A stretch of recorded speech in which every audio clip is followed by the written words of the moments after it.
बहुत ही सत्कारयोग अज दे समारोह दे विच पहुंचिया मेरिया भैणां, मेरे वीर, मेरे बुजुर्ग और प्यारे बच्चों, जय भीम, जय भीम, जय भीम, जय भारत, नमो बुद्धाय। सत्कारयोग साथियों, अज असी जिस तरह भाई साहब एक खदशा जाहिर करके गए कि असी प्रोग्रामां तो बाद अपने घरां दे विच बैठ जाने आ। कुछ दिन पहला मैनूं दो लाइनां पढ़न नूं मिलियां, और लाइनां की सी, कहंदे जो जवानी दे विच शहीद हो जाते ने वो सदा जवान रहते। वो कौन ने? जिहड़े लोग मिशन की गल करन दे लई जवानी दा दे विच ही अपने घरों बाबा साहब अंबेडकर दे या अपने महापुरुषों के मिशन नूं अगे वधाउण दे लई घरों निकल जाते आ, वो सदा जवान रहिंदे आ। भाव कि उन्हां दे नां ते मेले लगदे आ, जिस तरह तुसीं बाबा साहब अंबेडकर दे नां ते मेले दे विच करते हो। पर अंबेडकरी जिन्ने लोग ने, अज मैं गल बड़ी जिम्मेवारी नाल कह सकदा कि इस देश दे विच जे कोई सच दे पहरा दे रहा और सच दे मोहरे जे कोई बंदा झूठ दे मोहरे जे कोई चट्टान बन के खड़ रहा, तो वो इस देश दे विच बाबा साहब अंबेडकर नूं मनण वाले लोग ने। एक शायर ने लिखिया, वो कहंदा, एक शायर ने लिखिया,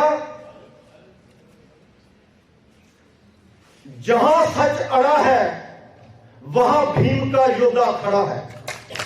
जहां सच अड़ा है वहां भीम का योद्धा खड़ा है, और इसीलिए मोहन भागवत की आंख में खड़ा है।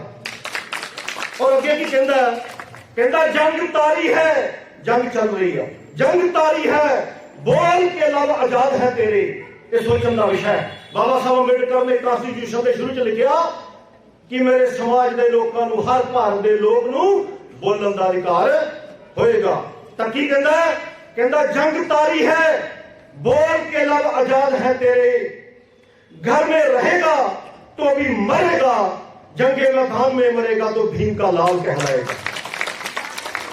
साथियों, मैं इस टीम नूं बहुत बहुत शाबाश देना कि अज जिस टॉपिक के ऊपर इन्होंने एक प्रोग्राम रखा है, वाकई इस जिहड़ी एप्रीशिएशन के हकदार ने, क्योंकि संविधान नूं बचाउणा, संविधान के ऊपर गल्लां करनियां अज दे मौजूदा दौर की बहुत महत्वपूर्ण जिहड़ी लोड़ है। क्योंकि साथियों, तुसीं पिछले कुछ समय में देख रहे हो, बहुत सारे गद्दार और अमीर लोग राजनीति में आ गए, और साडे समाज के लोग जिन्हां दे हक अधिकारां दी वो राखी नहीं कर रहे, फिर भी वो लोग उन्हां दी जिहड़ी चाकरी करन दे विच दिन रात जिहड़ा समां बतीत कर रहे हैं, उन्हां दी वादा करन दे विच अपना समां जिहड़ा बतीत कर रहे हैं। और वो राजनीतिक लोग विधान सभावां दे विच, पार्लीमेंट दे विच साडे समाज नूं बेवकूफ बना रहे आ, और बाबा साहब अंबेडकर दे ने जो साडे लई हक अधिकार लिख के दिते, उन्हां हक अधिकारां दा दिन रात हनन हुंदा देख के भी उन्हां दी जवान दे जिहड़े ताले नहीं खुलन दा काम कर रहे। पर साथियों, सानू नहीं सी बनाना चाहती, क्योंकि ये बेशक गल्लां नोट करने वालियां ने। जब संविधान बनाना सी तां नेहरू ने एक आदमी जिहदा नाम जॉन एरिंग आ, और जिहड़ा बंदा पैसे लैके संविधान लिखदा सी, उन्हां दिनां दे विच वो मद्रास आया होया सी। और जदों मद्रास आया तां नेहरू ने उहदे कोल एक बंदा भेजिया कि तू भारत दा संविधान लिख। और जब जॉन एरिंग कोल वो बंदा पहुंचा तो जॉन एरिंग उहदे वल वेख के हस पिया और कहंदा कि मैं बेशक पैसे लैके संविधान बनाउंदा, लेकिन मैं भारत का संविधान नहीं बना सकता, क्योंकि भारत देश के विच बाबा साहब अंबेडकर वर्गा विद्वान बैठा, तो उसके सामने मेरी कोई औकात नहीं कि मैं भारत का संविधान बना सकता। पर साथियों, इसके पिछे कारण की हुंदी कि क्यों जॉन एरिंग दे कोल जाके वो बह रहे हैं, गल कर रहे हैं? क्योंकि एक बरिस्टर, एक वकील जिहड़ा ਉਹਦਾ ਕੰਮ ਸੀ ਉਹ ਕਨਸਟੀਟਿਊਸ਼ਨ ਬਣਾਉਂਦਾ, ਉਹ ਕਾਨੂੰਨ ਬਣਾਉਂਦਾ।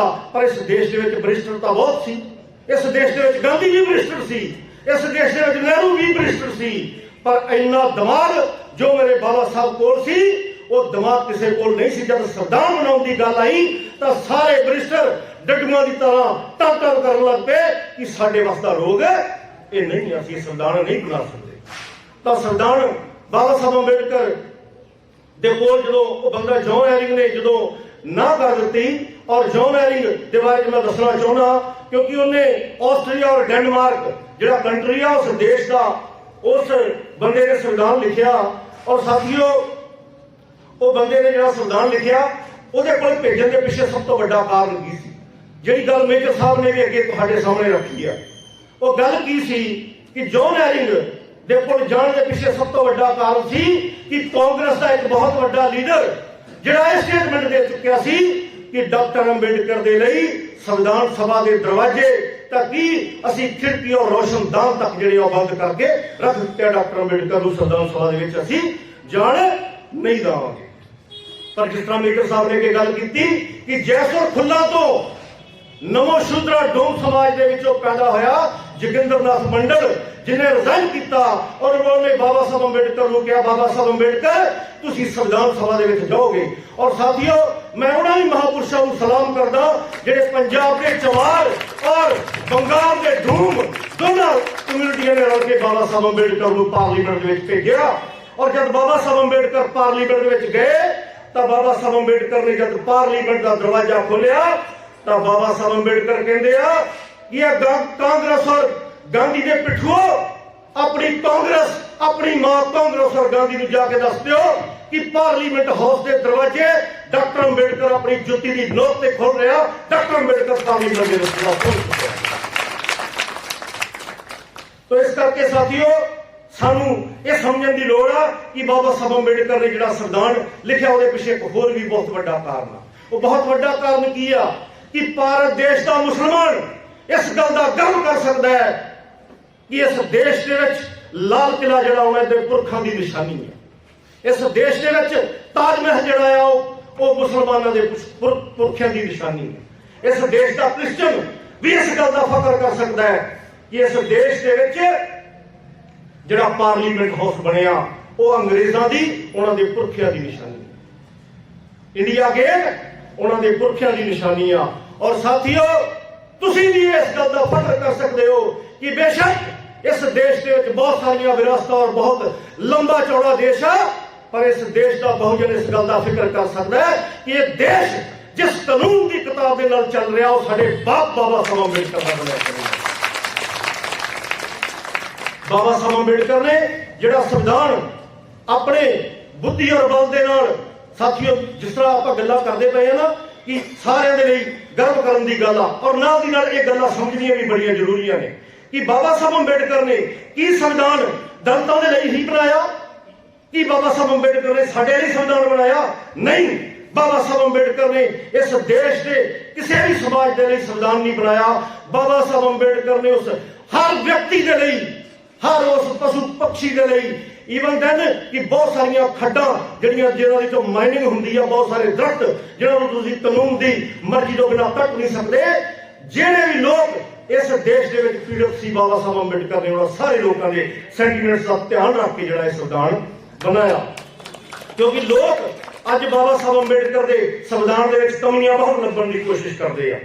लोग कहते बहुत सारे लोग ये गल कहते हैं खास करके जिहड़ा जिस इज्म के नाल साडी लड़ाई आ वो हमेशा एक गल कहते हैं कि बाबा साहब अंबेडकर ने संविधान के जिहड़ी रिजर्वेशन दी शेड्यूल कास्टां नूं वो रिजर्वेशन जिहड़ी आ वो नहीं सी होनी चाहिए ਉਹਦੇ ਨਾਲ ਸਾਡੇ ਹੱਕ ਅਧਿਕਾਰ ਮਾਰੇ ਜਾਂਦੇ। ਲੇਕਿਨ ਸਾਥੀਓ ਤੁਸੀਂ ਹਿਸਟਰੀ ਨੂੰ ਜਾਣਦੇ ਹੋ, ਤੁਸੀਂ ਸਾਰੇ ਇਤਿਹਾਸ ਨੂੰ ਜਾਣਦੇ ਹੋ।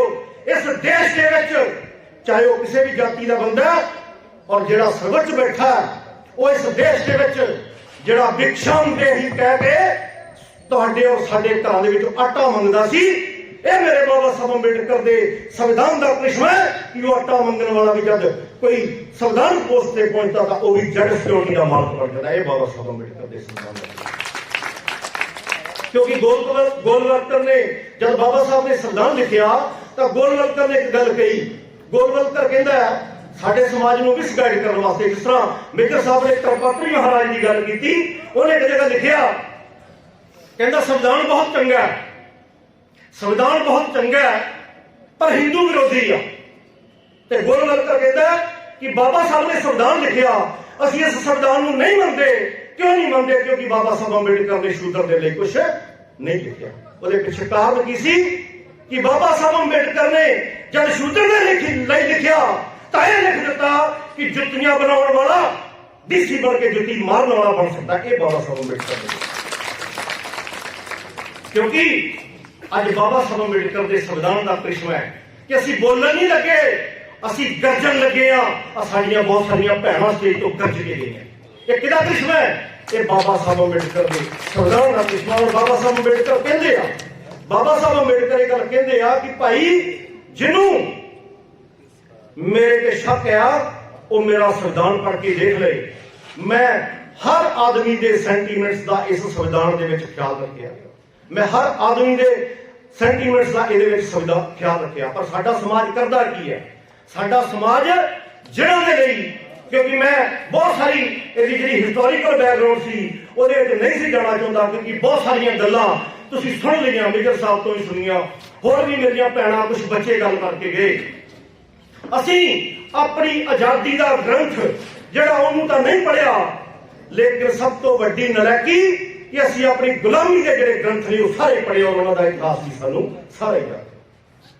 एक इतिहास गल लगा दसन, जब 26 जनवरी 1950 26 जनवरी 1949 संविधान बाबा साहब ने सौंपया और 26 जनवरी 1950 के विच संविधान स्वीकार किया गया, लागू हो गया, तो मद्रास के विच एक लड़की जिहड़ी मद्रास हाई कोर्ट दे विच जांदी आ और उहदा नाम चंपकम दुराई राजन, वो लड़की कहती आ कि यह संविधान, क्योंकि बाबा साहब के आर्टिकल की कहते हैं कि लिंग और जात के आधार पर किसी के नाल कोई डिस्क्रिमिनेशन नहीं होगा। उस लड़की ने रिट पिटीशन पाई हाई कोर्ट दे विच कि मेरे अधिकार जिहड़े ने ये खंडित हो रहे हैं इस संविधान के करके। क्यों? क्योंकि ये संविधान कुछ चुनिंदा लोगों को जिहड़ा रिजर्वेशन दे के इंजीनियरिंग की स्टूडेंट आ तां उहदे बारे दो जिहड़े विचार सुनने को मिलते हैं। एक कहते वो लड़की कहती मैं बिल्कुल अनपढ़ हाँ, पर मेरे समाज के अधिकारों का हनन होंदा है, इस करके मैं ये रिट पिटीशन जिहड़ी हाई कोर्ट दे विच पाई है। और साथियों सुप्रीम कोर्ट दे विच पहुंचा और सुप्रीम कोर्ट की जजमेंट की आई कि reservation is not a fundamental right, तुहाडा राइट नहीं है। अज जिन्हां दा राइट है वो इसलिए बैठे ने, उन्हां को ढोलकी जिन्नी मर्जी खड़का लो, उन्हां को इधर उधर दी गल्लां जिन्नियां मर्जी सुन लो, फिल्म दी स्टोरियां सुन लो, लेकिन उन्होंने अपने इतिहास के बारे में डक्का भी पता नहीं। और एक लड़की जब यह गल हुई तो शुक्र मनाओ कि साडा बाप बाबा साहब अंबेडकर उस टाइम जिंदा सी। बाबा साहब अंबेडकर ने उस वेले कॉन्स्टिट्यूशन दे विच पहली अमेंडमेंट की कि रिजर्वेशन जिहड़ी आ वो तुहाडा फंडामेंटल राइट आ, वो तुहानूं मिलण दे विचों कोई भी रोक नहीं सकता। तो इस करके साथियों संविधान बनाने के पीछे बाबा साहब अंबेडकर ने बहुत कुछ अपना गवाया और बहुत कुछ सानू दे के चले गए। एक दो गल्लां जे अजे जी अजाज थोड़े टाइम हैगा तो मैं करना चाहना। बाबा साहब अंबेडकर जो 1930 और 32 की कॉन्फ्रेंस करके, खास करके मेरिया भैणां जिहड़ियां जरूर सुनो इस गल नूं ध्यान नाल। 1930 और 32 दे विच जब बाबा साहब अंबेडकर गवर्नमेंट कॉन्फ्रेंस करके आए तो बाबा साहब अंबेडकर का कद जिहड़ा सी बहुत उच्चा हो चुकिया सी और बाबा साहब अंबेडकर का सन्मान जिहड़ा वख-वख सभावां करके सन्मान होने लग पिया। तो एक दिन बाबा साहब अंबेडकर किसी सभा दे विच जा रहे सी तो माता रमाबाई अंबेडकर ने कहा, बाबा साहब अंबेडकर मैं देखना चाहनी हाँ, मेरा भी मन जिहड़ा बहुत खुश है कि तुसी बहुत महान नेता के रूप में उभर रहे हो, मैं चाहनी हाँ कि मैं तुहानूं जाके उत्थे देखा। तो बाबा साहब अंबेडकर ने कहा, रमा मैं तेनू खड़ नहीं सकता। यह नहीं सी कि बाबा साहब अंबेडकर औरत विरोधी सी, बाबा साहब अंबेडकर को इस गल का एहसास सी कि मेरे इस काम करने के बदले दे विच मैं अपनी रमा नूं एक साड़ी भी चज दी नहीं लैके दे सकिया। इस करके बाबा साहब अंबेडकर कहते रमा मैं तेनू नाल नहीं लैके जा सकता। तो बाबा साहब अंबेडकर नूं जिस तरह हुण नीलियां पग्गां आपां देखदे हां ना, बाबा साहब अंबेडकर की एक पग पई सी और माता रमाबाई अंबेडकर ने, किसी राइटर ने लिखा है स्टोरी नूं पूरा, वो कहता है कि जो रमाबाई अंबेडकर ने वो साड़ी जिहड़ी सी वो पग जिहड़ी सी वो खोली और उन्होंने साड़ी का रूप बना के वो बाबा साहब अंबेडकर की सभा दे विच पहुंच गए और दूर तो बाबा साहब अंबेडकर नूं सुन रही आ। और तुसीं जाणदे हो वो जिहड़ी पग का कपड़ा हुंदा वो हौली हौली हौली हौली वो श्रिंक हुंदा रहिंदा, उहनूं प्रैस नहीं सी कीती हुई। जब माता रमाबाई की साड़ी हौली हौली गिट्टियां तो ऊपर गोडियां तक पहुंच गई तो माता रमाबाई अंबेडकर वापस अपने घर आ गए। और बाबा साहब अंबेडकर दूर तो जब भाषण कर रहे सी तो बाबा साहब अंबेडकर देख रहे सी कि मेरी रमा दूर तो मैनू देख रही आ और अपने आप दे विच बाबा साहब अंबेडकर इस आत्म गलानी दे विच सी कि मैं अपनी पत्नी नूं एक चज दा कपड़ा भी लैके नहीं दे सकिया। तां जद घर आए तां कहंदे बाबा साहब अंबेडकर ने अपनी वाइफ दे अगे हथ जोड़े, कहंदे रमा मैनू माफ कर दे। तां बाबा साहब अंबेडकर दी वाइफ कहंदी आ कि बाबा साहब अंबेडकर तुसीं माफी क्यों मंग रहे हो? वो कहंदे रमा मैं तैनूं साड़ी नहीं लैके दे सकिया। पर वो कहंदी है रमा ने कहा, कहंदे बाबा साहब अंबेडकर मैं ऐसे साड़ी च गुजारा कर लांगी, पर तुसी इस गरीब गुरबे समाज की लड़ाई जिहड़ी आ वो मेरे साधना दे करके उन्हें जरा पुछना पैना। मैं गल बड़ी जिम्मेवारी नाल कहना चाहुंदा कि जे माता रमाबाई अंबेडकर दे लई बाबा साहब अंबेडकर साड़ियां दा प्रबंध करन दे लई निकल जांदा तां शायद साडे तन ते छड्ड दे कपड़े ना होंदे। जे बाबा साहब अंबेडकर माता रमाबाई अंबेडकर दे लई कोठी दा प्रबंध करन लई निकल जांदा तां शायद असीं अपने घर दे विच ना बैठे होंदे। ये बाबा साहब अंबेडकर दा करिश्मा है, बाबा साहब अंबेडकर का सैक्रीफाई आ। साथियों एक होर तुहाडे नाल एक गल शेयर करना चाहुंदा। चीन का एक रेवोल्यूशनरी होया जिहदा नाम सी मोसे तुंग और वो अनाथ बच्चा सी और अनाथ बच्चे का जो बाप मर गया तो उसकी मां ने उसकी परवरिश की। और साथियों कभी इतिहास में पढ़ के देखो वो मोसे तुंग ने चीन की जी पिक्चर है पूरी की पूरी बदल के रख दी है। चीन की पूरी पिक्चर बदल के रख दी। पर एक दिन की होया कि तुंग की मां जी बीमार हो गई। मोसे तुंग की मां बीमार हुई और उन्होंने हॉस्पिटल एडमिट कराया गया। और उसकी मां तुंग नूं कहंदी माओ मैं घर दे विच बूटे लाए सी, घर दे विच मैं बूटे लाए सी, वो बूटियां दा ख्याल रखी, उन्होंने पानी दिंदा रहे टाइम टू टाइम, नहीं तो बूटे सुक जाणगे। जब 10-15 दिन के बाद माओ की मां हॉस्पिटल दे विचों बाहर आई और उन्हें घर जाके देखा कि वो बूटे जिहड़े सी वो सुक चुके सी। तो माओ दी मां ने कहा माओ की तू इन्हां बूटियां नूं पानी नहीं दिता? वो कहंदा मां मैं रोज पानी दिंदा रहा। वो कहती मैनूं एक बारी दस तां सही कि पानी किस तरह दिंदा रहा। तो माओ ने एक जिहड़ा सी वो पानी देने वाला कप चुक्या या मग चुक्या, उन्हें बूटे के पत्ते के उपर पाया, तब बूटे के पत्तियां के उपर पानी जिहड़ा बह गया। तो माओ की मां कहंदी माओ गलती तेरी नहीं, ये गलती टीचर करके मेरी आ और मैं कहना कि साडी सारियां दी गलती आ। वो कहंदी जिहड़ा पानी आ वो बूटे के पत्तियां के उपर नहीं सी पाईदा, पानी बूटियां की जड़ दे विच पाईदा ताकि बूटे हरे रहन। और साडा असीं की कर रहे हैं? असीं जिहड़े पढ़े लिखे लोग आ, मान्यवर साहब ने सानू लामबंद किया बाम सिख के झंडे के थले और इकट्ठिया किया और असीं जिहड़े झुग्गी दे विच रहिंदे आ लोकां दी सार लैण दे लई असीं नहीं गए। असीं झुग्गी दे विच जिहड़े रहिंदे लोग आ उन्हां दी सार लैण दे लई नहीं गए। तो इसदा मतलब की आ कि वो झाड़ जिहड़े झाड़ ने बूटे ने एक वड्डा वृक्ष बनना सी जिहदे फल फुल ते असीं खाणे सी और देश की पार्लीमेंट दे विच पहुंचना सी, वो बूटे दिन रात सुकदे जा रहे हैं। इस करके साथियों बाबा साहब अंबेडकर दी कुर्बानियां नूं समझो, बाबा साहब अंबेडकर दी गल्लां नूं भी समझो। जो मैं बहुत सारे लोग पिछले समय दे विच साडे नाल बहुत सारे अंबेडकर मिशन की टीम के नाल बहुत सारे लोग नाराज हो गए और नाराज किस गल तो होए, मैनूं तो बहुत फख्र आ कि साडी टीम अज नवीं लड़कियां साडियां बोलियां। इसदा मतलब की आ कि डॉक्टर अंबेडकर मिशन औरतों और मर्दों को जवाब देने का काम कर रहा है, जिहड़े एक बिच्छू की तरह लोगों के जाके जिहड़ी गल कर सकते हैं। तो बहुत सारे लोग नाराज हो गए, कहते तुसीं साडा धर्म बदलना चाहते हो।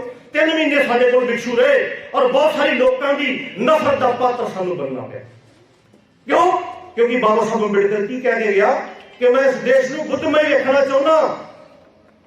की बाबा साहब अंबेडकर साथियों, मेरा सवाल है तुहानू, की बाबा साहब अंबेडकर सानू सारे नूं चीवर पहनाने वाले सी? कि बुद्धमय भारत का सुपना बाबा साहब का यह सी कि मैं सारे लोगों को बोधी बना दिया और इन्हों के गलों के चीवर पवा दिया? यह बिल्कुल गलत गल है। बाबा साहब अंबेडकर चीवर नहीं सी पहनाना चाहते। बाबा साहब अंबेडकर वो जी संविधान की किताब आ ਉਹਦੇ ਵਿੱਚ जो बाबा साहब अंबेडकर ने लिखा वो बाबा साहब अंबेडकर चाहते सी कि जो मैं इस गरीब गुरबे समाज के लिए हक अधिकार जिहड़े लिखे ने वो जब कोई इंसान हॉस्पिटल दे विच जाए तो डॉक्टर उन्होंने इस तरह ट्रीट करे और बंदे नूं लगे कि मैं हॉस्पिटल रूपी बुद्ध विहार दे विच आया, मैनूं इत्थों इंसाफ मिलेगा। और जब कोर्ट दे विच जाए तो उन्हें लगे कि मैं कोर्ट रूपी बुद्ध विहार दे विच आया, मैनूं इत्थों इंसाफ मिलेगा। जो किसी भी सरकारी दफ्तर दे विच जाए तो बाबा साहब अंबेडकर कहते हैं मैं सुपना लिया कि मेरे समाज के लोगों को लगे कि वह बुद्ध विहार दे विच आया जिथे तथागत की मूर्ति सारे दे लई समानता की गल करदी आ, जिथे तथागत की त्यान मुद्रा दे मूर्ति सारे दे लई सुख की गल करदी आ, भवतु सब मंगलम की गल करदी आ। की साथियों साडे पुरखे की किताब सुरक्षित हत्थां दे विच है? जे नहीं है तो फिर साडी की ड्यूटी बनदी है? साडी ड्यूटी की बनदी आ कि असीं बाबा साहब अंबेडकर दीयां गल्लां नूं सिर्फ गल्लां तक ही सीमित ना रखिए, बाबा साहब अंबेडकर नूं डीपली पढ़िए भी और जिथे भी जाइए प्रचार करने दे लई असीं बाबा साहब अंबेडकर दा जिहड़ा बहुपक्षी शख्सियत आ, जिहड़ी विश्व प्रसिद्ध शख्सियत आ, वो लोकां दे सामने रखिए ताकि साडा समाज जिहड़ा आ वो बाबा साहब अंबेडकर की विचारधारा के झंडे के थले इकट्ठा खड़ा होकर एक कौम बन सके, एक समाज बन सके। और सब तो वड्डी पिछले कुछ समय जी नलैकी देखने को मिलती आ, वो सब तो वड्डी गल आखिरी गल मैं करना चाहना, क्योंकि साथियों बाबा साहब अंबेडकर ने तथागत गौतम बुद्ध बारे कहा कि मेरे 3 गुरु ने, तथागत गौतम बुद्ध, सतगुरु कबीर और महात्मा ज्योतिराव फुले। मेरा सवाल है तुहानू कि ये 3 महापुरुष बाबा साहब अंबेडकर की जात दे सी जां उन्हां दे शहर दे सी? बाबा साहब की की नेड़ता सी? कोई नेड़ता नहीं सी बाबा साहब की। बाबा साहब अंबेडकर ने हरियाणे के रहने वाले चमार नूं स्वामी अछूतानंद नूं कहा, स्वामी अछूतानंद मेरा गुरु है, सतगुरु कबीर मेरा गुरु है, गाड़गे बाबे मेरा गुरु है, और जोगिंद्रनाथ मंडल देवियों बहुत ਜਿਹੜੇ ਸੀ ਆਸਾਨमंद सी कि जोगिंद्रनाथ मंडल की बदौलत मैं पार्लीमेंट के पहुंचिया, संविधान सभा के पहुंचिया। इस करके साथियों जिन्ने भी महापुरुष सी वो बाबा साहब अंबेडकर की जात के नहीं सी, लेकिन बाबा साहब अंबेडकर हमेशा उन्होंने महापुरुषों का मान सत्कार उन्होंने इज्जत करते सी। इस करके बाबा साहब अंबेडकर का अंबेडकरी की पहली निशानी आ कि वो जात नूं तलांजलि दे के मैदान दे विच आए। जिहड़ा जातिवादी आ अंबेडकरवादी नहीं हो सकता, वो अंबेडकर का फॉलोअर नहीं हो सकता, वो बाबा साहब अंबेडकर के संविधान दी गल्लां करने वाला नहीं हो सकता। इस करके साथियों अज साडी समय की बहुत जरूरत आ कि असीं बाबा साहब अंबेडकर के जिहड़ी बहुपक्षी शख्सियत आ उहदे तो कुछ ना कुछ सीखते हुए, कुछ ना कुछ सेध लेंदे हुए बाबा साहब अंबेडकर के बुद्धमई भारत और इस देश के उपर सत्ता ਦੇ ਉੱਪਰ ਕਾਬਜ ਹੋਣ ਦਾ ਜਿਹੜਾ ਸੁਪਨਾ ਬਾਬਾ ਸਾਹਿਬ ਅੰਬੇਡਕਰ ਦਾ ਉਹਨੂੰ ਪੂਰਾ ਕਰਨ ਦੇ ਲਈ ਦਿਨ ਰਾਤ ਜਿਹੜਾ ਉਹ ਇੱਕ ਕਰੀਏ। ਜਿੰਨਾ ਕਿਸੇ ਕੋ ਸਮਾਂ ਮਿਲਦਾ ਉਹ ਬਾਬਾ ਸਾਹਿਬ ਅੰਬੇਡਕਰ ਦੇ ਮਿਸ਼ਨ ਦੇ ਵਿੱਚ ਲਾਈਏ। ਆਪਸੀ ਵੈਰ ਵਿਰੋਧ ਜਿਹੜਾ ਉਹ ਘੱਟ ਕਰੀਏ। ਜੇ ਆਪਸੀ ਵੈਰ ਵਿਰੋਧ ਵਿੱਚ ਫਸੇ ਰਵਾਂਗੇ, ਕਿਉਂਕਿ ਬਾਬਾ ਸਾਹਿਬ ਨੇ ਲਿਖਿਆ ਕਿ ਸਾਨੂੰ ਅਹੁਦਿਆਂ ਦੀ ਭੁੱਖ, ਅਹੁਦਿਆਂ ਦਾ ਲਾਲਚ ਹੀ ਸਾਡੀ ਸਭ ਤੋਂ ਵੱਡੀ ਕਮਜ਼ੋਰੀ ਆ, ਔਰ ਇਹੋ ਹੀ ਕਮਜ਼ੋਰੀ ਜਿਹੜੀ ਆ ਸਾਨੂੰ ਇਸ ਦੇਸ਼ ਦੀ ਸੱਤਾ ਦੇ ਉੱਪਰ ਜਿਹੜੀ ਆ ਕਾਬਜ ਹੋਣ ਤੋਂ ਸਭ ਤੋਂ ਵੱਡੀ ਜਿਹੜੀ ਉਹ ਰੋਕ ਰਹੀ ਆ। ਪਿੱਛੇ ਝਾਤੀ ਮਾਰੋ, ਅੱਜ ਇੱਕ ਮੇਰੇ ਖਿਆਲ 0 ਤੋਂ ਵੀ ਥੱਲੇ GDP ਚਲਾ ਗਿਆ। ਤੁਹਾਡੇ ਪੁਰਖਿਆਂ ਦੇ ਰਾਜ ਦੇ ਵਿੱਚ ਇਸ ਦੇਸ਼ ਦਾ GDP ਜਿਹੜਾ ਉਹ 34 ਸੀ, सम्राट चंद्रगुप्त मौर्य और सम्राट अशोक मौर्य के राज के। तो इस करके साथियों तुहाडे कोल बहुत सारे महान लोगों की विरासत आ, बहुत महान लोगों के विचार ने। इस करके उन्होंने महान लोगों के विचारों नूं असी अपनी जीवन दे विच उतारीए तां जो साडा जिहड़ा समाज आ दिन दुगनी और रात चौगनी तरक्की कर सके। और एक होर बेनती आ कि जिन्ने वक्त तो वध बाबा साहब अंबेडकर के नाम के फंक्शन हो सकते आ उन्होंने करो ताकि लोगों के जी अवेयरनेस आए और लोग जिहड़े ने एक झंडे थले लामबंद होण। जय भीम, जय भारत, नमो बुद्धाय। बहुत बहुत धन्यवाद श्री केवल कृष्ण लाठी जी का, जिन्होंने के बड़े ही जोरदार ढंग के नाल अपना मैसेज जो है तुहाडे अगे रखा है। हुण मैं टाइम नूं ध्यान च रखदे